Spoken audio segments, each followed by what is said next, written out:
चलो बेटा, आज हम बात करते हैं कक्षा 10 सही तरह से जो पद्यांश की व्याख्या होती है वो कैसे की जाती है। ठीक है, बच्चों को इसके बारे में थोड़ी कम जानकारी है, वो समझ नहीं पाते कि व्याख्या हमें कैसी करनी, किसकी, पद्यांश की। उसमें आता है कोई पद्यांश दे दिया एग्जाम में और उसमें पूछता है कि संदर्भ सहित व्याख्या कीजिए या संदर्भ सहित अनुवाद कीजिए। तो बच्चों को पता ही नहीं होता है कि कैसे व्याख्या की जाएगी, क्या किया जाएगा। ठीक है, उसको सही व्याख्या करने का उनको तरीका ही नहीं मालूम होता है कि व्याख्या सही अर्थ में या सही मायने में कैसे की जाती है। तो आज हम इसी व्याख्या पर बात करते हैं। वीडियो थोड़ी लंबी हो जाएगी, ठीक है, क्यों, व्याख्या की बात होगी इसमें, तो एक एक चीज गहराई से बताई जाएगी, तभी समझ में आ पाएगा कि व्याख्या क्या होती है और कैसे लिखी जाती है। तो ठीक है, जैसे एग्जाम में, चलिए, जैसे एग्जाम में कोई 4 या 5 या 3-4 लाइनें दे दी, किस तरह की, पद्यांश की मैं बात कर रहा हूँ, पद्यांश की। ठीक है, किसमें, पद्यांश में, काव्य खंड में पद्यांश की बात कर रहा हूँ मैं, हिंदी की। पद्यांश में जैसे 4 या 5 लाइनें दे दी, उसका ये मालूम करता है कि इस प्रस्तुत पद्यांश की संदर्भ सहित व्याख्या कीजिए या इस पद्यांश की संदर्भ सहित अनुवाद या संदर्भ सहित व्याख्या कीजिए। तो बच्चों को पता ही नहीं होता है कि व्याख्या कैसे करनी है, कैसे क्या लिखना है। ठीक है, थोड़े बच्चे इस चीज से जानकारी थोड़ी कम होती है। तो आज हम बात करते हैं पद्यांश की, चाहे पद्यांश की व्याख्या हो या गद्यांश की व्याख्या हो। बस पद्यांश में पद्यांश लिखा जाएगा संदर्भ में, गद्यांश में गद्यांश लिखा जाएगा, और लेखक जो लिखते हैं उनका नाम बदला जाएगा, और क्या बोलते हैं, किताब जो है उसका नाम लिया जाएगा, बदला जाएगा।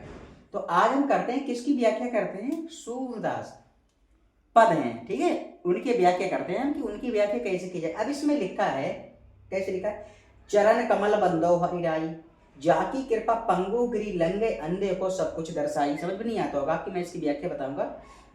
बहिरो सुने गूंग पुनी बोले रंग चले सिर छत्र धराई, सूरदास स्वामी करुणा में बार बार बंदो ती पाई। समझ में नहीं आया होगा बिल्कुल। अब इसकी अगर हम व्याख्या करते हैं, ये संदर्भ लिखते हैं, तो पहले हमें लिखना पड़ता है क्या, संकेत। दिखाई दे रहा है, संकेत लिखना पड़ेगा। संकेत में क्या होता है कि इस पद के, पद्यांश के, इस पद्यांश के शुरू के 2 अक्षर, ये है चरण कमल बंदो, चरण कमल, और तिही पाई, ये लास्ट के, मतलब पद्यांश के शुरू के 2 अक्षर और पद्यांश के अंतिम 2 अक्षर ब्लैक पेन से लिखे जाएंगे, और यहाँ संकेत जरूर डालना होगा आपको, संकेत। ठीक है, संकेत ये ब्लैक पेन से लिखा जाएगा। ब्लैक पेन से लिख के बीच में आपको ब्लैक की पेन से dot dot dot dot dot dot कर देना है। पद्यांश में शुरू के 2 अक्षर और अंतिम 2 अक्षर लेना है और बीच में डॉट डॉट कर देना है। अब इसके बारे में हमें क्या लिखना पड़ेगा, प्रसंग लिखना पड़ेगा कि प्रसंग की, इसके बारे में क्या कहा गया है, बोला गया है या कहा गया है, जो हम अपने नीचे व्याख्या में इस चीज को या अनुवाद में लिखेंगे। तो ठीक है, फिर ये संकेत हो गया, शुरू के 2 अक्षर और अंतिम 2 अक्षर और बीच में डॉट डॉट डॉट डॉट करके। अब एक लाइन छोड़ के, किसकी, कॉपी की एक लाइन छोड़ के, ये मैंने गैप लिया, एक लाइन छोड़ के आपको दूसरी लाइन से क्या करना है, प्रसंग लिखना है। प्रसंग लिखना है, प्रसंग का मतलब क्या होता है, इसके बारे में जो हम व्याख्या में लिखेंगे उसको शॉर्ट में लिखना, ठीक है, कम शब्दों में लिखना। इसमें क्या है, इस पद्यांश की मैं बात कर रहा हूं, अब इसका प्रसंग बता रहा हूं, ये मैंने लिख भी दिया है आपको समझने के लिए। इस प्रसंग की मैं बात बता रहा हूं, पद्यांश में जो दिया है, इसमें क्या, इस पद में भक्त कवि सूरदास ने श्री कृष्ण की महिमा का वर्णन करते हुए उनके चरणों की वंदना की है। इसमें लिखा चरण कमल, ठीक है, चरण तो ये है। अब सूरदास कहां से है, कि ये सूरदास का है, किससे, सूर सागर से लिया गया है, तभी तो इसमें सूरदास है। इसमें क्या है, संकेत, संकेत ये हो गया प्रसंग। प्रसंग में व्याख्या बड़ी होती, प्रसंग छोटा होता है, जिसके बारे में हम बड़ा चढ़ा के या खूब बड़ा करके हम जो व्याख्या में लिखते हैं वो व्याख्या होता है। जो शॉर्ट में लिखते हैं वो बेटा प्रसंग हो गया, ठीक है, छोटे में जो बताते हैं। अब इसमें क्या, इसमें किसके बारे में बताया गया, इसमें क्या है, इस पद्यांश में, पद्यांश क्यों लिखा गया, क्योंकि पद्यांश है, पद्यांश की तो व्याख्या मैं बता रहा हूं तभी तो लिखा है, इस पद में या इस पद्यांश में, ठीक है, इस पद्यांश में भक्त कवि सूरदास जी ने श्री कृष्ण की महिमा का वर्णन करते हुए उनके चरणों की वंदना की है। किनके, श्री कृष्ण के। ये आपका संकेत हो गया। ये आपका संकेत हो गया और ये आपका प्रसंग हो गया। प्रसंग की बात आती है आपका क्या, संदर्भ। संदर्भ मेन चीज होती है बेटा, किस पाठ से लिया गया, किस लेखक ने लिखा, ठीक है, किस किताब से लिया गया है। अब हम बात करते हैं किसकी, संदर्भ की। यही प्रसंग लिखा तो इसके नीचे ब्लैक से लिखोगे, नीचे अंडरलाइन करोगे, ऐसी संकेत ब्लैक से लिखोगे, अंडरलाइन करोगे, ठीक है, और ऐसी संदर्भ लिखोगे, ब्लैक पेन से नीचे अंडरलाइन करोगे। अब संदर्भ में आता है प्रस्तुत पद्यांश। पद्यांश क्यों लिया, क्योंकि पद्यांश की तो बारे में बता रहे हैं। प्रस्तुत पद्यांश ये ब्लैक से लेना है। हमारी पाठ्य पुस्तक, हमारी पाठ्य पुस्तक, जो पाठ्य पुस्तक हो उसका नाम डालिए। अब इसमें इस काव्यखंड है तो काव्यखंड का नाम डाल दिए, ब्लैक से डालना है ये। ने संकलित, काव्यखंड में तो ही संकलित है ये, में संकलित ब्लैक से डालना है। में संकलित किसके द्वारा रचित है बेटा, ये सूरदास जी, श्री सूरदास जी द्वारा रचित, ये ब्लैक से करना है। द्वारा रचित किस पाठ से लिया गया है, सूरसागर नामक ग्रंथ से उद्धृत है या लिया गया है। ये आपका संदर्भ हो गया। मैं दोबारा फिर बता रहा हूं आपको, संदर्भ लिखेंगे नीचे ब्लैक पेन से, ब्लैक पेन से लिखेंगे, संदर्भ लिखेंगे, या करेंगे संदर्भ लिख के अंडरलाइन करेंगे ब्लैक पेन से। इसमें क्या, प्रस्तुत पद्यांश। पद्यांश की बात होगी, पद्यांश है हमारी पाठ्य पुस्तक। कौन सी पाठ्य पुस्तक है, काव्यखंड, ये काले से लिखेंगे। काव्यखंड किताब का नाम है तो काव्यखंड लिखेंगे। में संकलित, काव्यखंड में तो ही संकलित है। किसके द्वारा रचित, श्री सूरदास जी द्वारा, ठीक है, रचित। किस पाठ से है, सूरसागर नामक ग्रंथ से। ये आपका संदर्भ हो गया। अब मैंने बताया पद्यांश हो गया आपका, ये आपका संकेत हो गया, प्रारंभ के दो अक्षर और अंतिम दो अक्षर, बीच में डॉट डॉट। ये पूरा ब्लैक से करना है आपको, डॉट भी ब्लैक से लगानी है, ये भी ब्लैक से लिखना है, ये भी ब्लैक से लिखना है, और संकेत भी ब्लैक से लिखना है, ठीक है, ब्लैक काला। अब प्रसंग भी काले से लिखना है, अंडरलाइन करना है, और ये पूरा नीले से कर देना है आपको। अब संदर्भ भी आपको ब्लैक से निकला है, मतलब काले से, प्रस्तुत नीले से लिखेंगे, ये काले से लिखेंगे, ये नीले से, ये काले से, ये नीले से, ये काले से, ये नीले से, ये काले से, और वो काले से, नीले से, ये काले से और वो नीले से। अब व्याख्या, बेटा व्याख्या में इसके बारे में हम बताएंगे कि क्या है चरण कमल बंधो हरिराई का मतलब क्या होता है, ठीक है, उसका अर्थ क्या होता है। अब व्याख्या यहाँ से लिखनी आपको प्रारंभ करनी होती है। अब व्याख्या हम बताते हैं। अब व्याख्या आती है, मेन पॉइंट जो आता है, व्याख्या हम कैसे करें, ठीक है, व्याख्या कैसे करें। इसमें लिखा है चरण कमल बंधो हरिराई, चरण कमल बंधो हरिराई, चरण कमल बंधो हरिराई, यानी कि भक्त, कौन, भक्त शिरोमणि सूरदास श्री कृष्ण के कमल रूपी चरणों की वंदना करते हैं कि इन चरणों का प्रभाव बहुत व्यापक है। ये आपकी पहली लाइन का अर्थ हुआ, क्या हुआ, चरण कमल बंधो हरिराई, ठीक है। इसका मतलब क्या है कि भक्त शिरोमणि, भक्त शिरोमणि कौन, सूरदास, भक्त शिरोमणि सूरदास श्री कृष्ण के कमल रूपी चरणों की वंदना करते हैं कि इन चरणों का प्रभाव बहुत व्यापक है।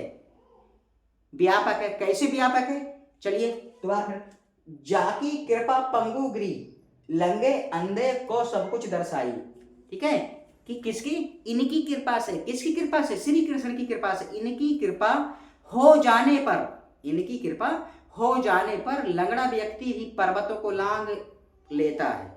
इनकी कृपा हो जाने पर, किनकी, श्री कृष्ण की कृपा हो जाने पर लंगड़ा व्यक्ति भी पर्वतों को लांग लेता है, ठीक है, पर्वतों को लांग लेता है, और अंधे को सब कुछ दिखाई देने लगता है, ठीक है। इसमें कहा जाकी कृपा पंगु गिरी, अंधे लंगे, अंधे को सब कुछ दर्शाई, यानी कि इसमें क्या है, इनकी कृपा, किनकी कृपा, श्री कृष्ण की कृपा हो जाने पर लंगड़ा व्यक्ति भी पर्वतों को लांग लेता है और अंधे को सब कुछ दिखाई देने लगता है, लगता है, सब कुछ दिखाई देने लगता है। ये आपकी दो लाइनें होंगी। अब तीसरी पे चल रहे हैं, बहिरो बहिरो सुने गूंगी, ठीक है, बहिरो सुने गूंग पुनी बोले, रंग चले सिर छत्र धराई, बहिरो सुने गूंग पुनी बोले, रंग चले सिर छत्र धराई, ठीक है। इसका क्या होता है बेटा, इसका अर्थ क्या है, इन चरणों के अनोखे प्रभाव के कारण, इन चरणों के अनोखे प्रभाव के कारण बहरा व्यक्ति सुनने लगता है और गूंगा पुनः बोलने लगता है, ठीक है, बोलने लगता है, बहरो सुने गूंगे पुनी बोले। इसमें क्या है, इन चरणों के अनोखे प्रभाव के कारण बहरा व्यक्ति सुनने लगता है और गूंगा पुनः बोलने लगता है। ठीक है, पूरा बोलने लगता है। रंग चले सिर छत्र धराई, रंग चले सिर छत्र धराई, किसी दरिद्र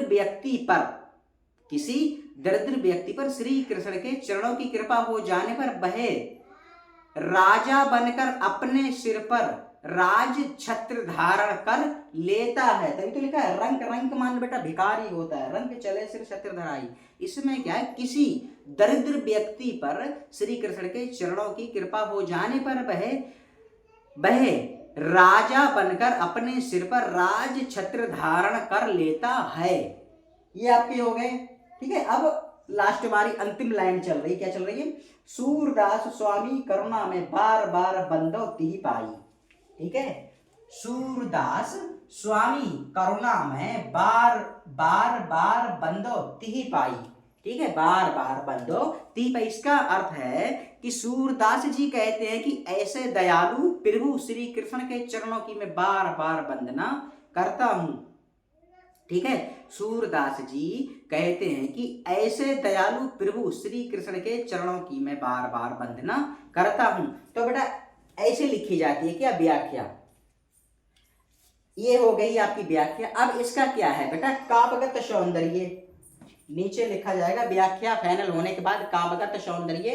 काव्यगत सौंदर्य में क्या है, इसमें क्या काव्यगत सौंदर्य में इसमें क्या, श्री कृष्ण के चरणों का असीम प्रभाव व्यंजित है। श्री कृष्ण के चरणों का असीममय प्रभाव व्यंजित है। ठीक है, व्यंजित है। कवि का भक्ति भाव अनुकरणीय है। अब इसमें क्या है, भाषा कौन सी बेटा, साहित्यिक ब्रिज।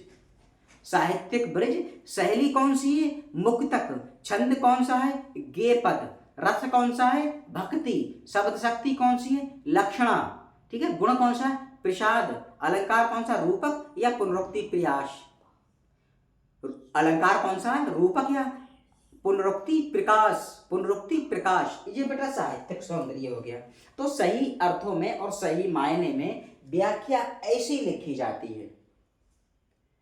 ये मैं कक्षा 10 यूपी बोर्ड की बात बता रहा हूँ, कक्षा 10 यूपी बोर्ड हिंदी, इसकी मैं बता रहा हूँ कि व्याख्या आपको कैसे करनी है और व्याख्या कैसे लिखी जाती है। तो सही मायने में या सही अर्थों में व्याख्या बेटे ऐसी लिखी जाती है। ठीक है, तो ये मैंने व्याख्या जो आपको बताई, मेरा यही तात्पर्य था या उद्देश्य था इसको बनाने का कि विद्यार्थी इस चीज को गहराई से समझ जाएं कि व्याख्या में किसी तरह का उनको कोई कंफ्यूजन उनके मन के अंदर ना रहे कि व्याख्या कैसी लिखी जाती है, क्या है।